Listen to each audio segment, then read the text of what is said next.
بسم اللہ الرحمن الرحیم۔ وادی سندھ تہذیب کا مرکز ہے۔ یہاں کے لوگ بڑے پرخلوص ہیں، جفاکش ہیں، ہاری بھی ہیں۔ یہاں کے مقبرے بڑے مشہور ہیں، بلکہ سندھ کو مقبروں کی سرزمین کہا جاتا ہے۔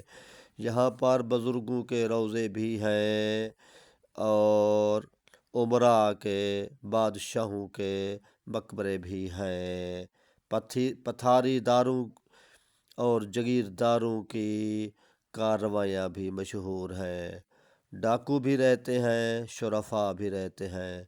موہنجو دڑو بھی وہی ہے، شہباز قلندر بھی وہی ہے، سادھو بیلا کا گھاٹ بھی وہی ہے، دڑو کا ٹیلہ بھی وہی ہے، شالتی بھٹائی کا روضہ بھی ہے، سیستان کا آستان بھی ہے، اور اسی طرح حضرت عثمان مروندی المعروف شہباز قلندر کا گھر بھی ہے۔ رانی کوٹ بھی ہے کیرتھر کے پہاڑوں میں۔ اسی طرح گڑھی خدا بشک بھی ہے۔ یہ مقبرے آپ دیکھ رہے ہیں۔ ٹالپور کے مقبرے بھی تھے اور عباسی کلہوڑوں کے مقبرے بھی آپ دیکھتے رہتے ہیں۔ شاہ صدر الدین الکیاری کا روضہ بھی ہے۔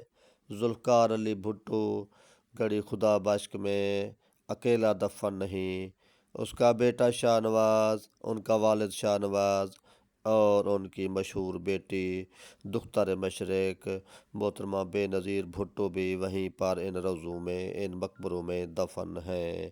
یہ تہذیب کی ایک بڑی نشانی ہے۔